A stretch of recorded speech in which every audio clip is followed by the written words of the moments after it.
Hi guys, welcome back to my channel. As I mentioned in my previous video, Spanish grammars are relatively hard to learn compared to other aspects of Spanish. So today I'm actually going to share a very simple method for you to deepen your understanding of Spanish grammar rules and therefore memorize the rules better. And honestly, this methodology works for anything that requires deep understanding. So to simplify this method to its very core is to teach what you do not understand. And the reason why this is the best way to learn things is because when you are learning something complicated, apparently there are things and rules that you just need to memorize. The thing is, we only have this much capacity in the brain, and the brain also functions in a certain way in that it has to understand the logic behind what you are memorizing for you to actually not only remember but know how to use it. So the way how your brain functions is that either you keep repeating the same thing over and over again to strengthen the memory, or your brain deeply understands the logic behind what you're trying to remember. Of course, ideally, you have to combine these two things for you to best learn something. So I think the first way is more of a passive way of learning. Your brain look at the same thing every single day, so it's recording the same information until you have that muscle memory. But it's not you actively learning. It's going to take a lot more time,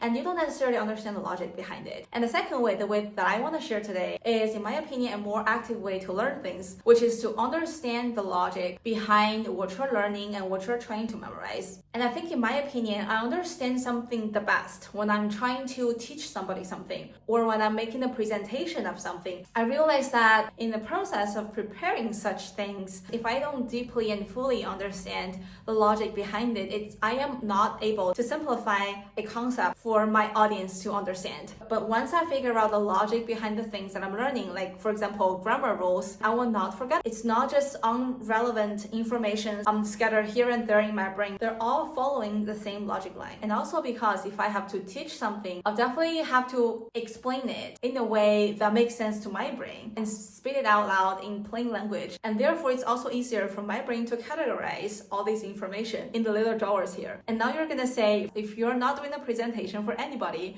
or if you're not teaching that to anybody, how do you adopt this methodology in the day-to-day learning process? So there are two ways that I use most often. The first way is that you find somebody. It could be a study buddy, it could be your parents, your friends, or anybody who knows a little bit about the subject, or somebody in your class who's also learning something. For example, if you and your study partner are learning together and there are several things that you do not understand, so maybe you could be in charge of subjuntivo and your study buddy could be in charge of, I don't know, the difference between por and para. You each study the subject and you could teach each other what you've learned. So compared to the second way that I am going to share soon, I think this way is ideal because that's somebody, he or she could ask you questions that you may not have paid attention to while preparing for that. And if you want to be able to answer that question, you have to go back and study harder, or you have to do more research. So there's certain interaction in this learning process. And this interaction is also going to help tremendously to your understanding, your memory. But of course, not everybody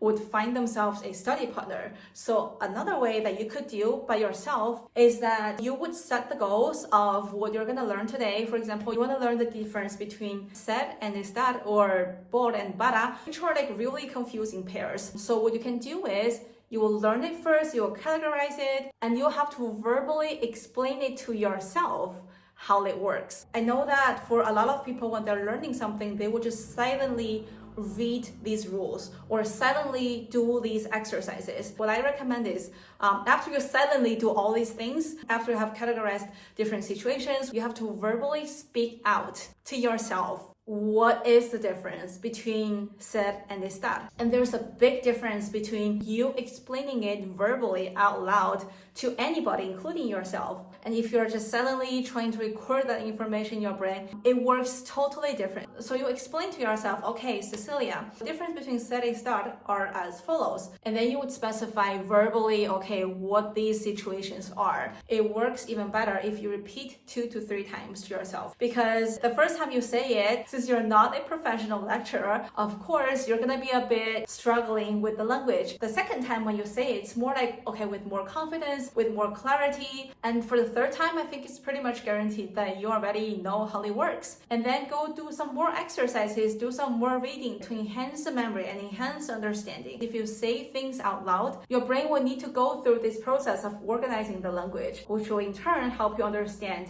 and organize information in a more logical way. That's all I want to share today. If you think this method helps, remember to give me a like. I need your support. And I will see you guys in the next one. Bye!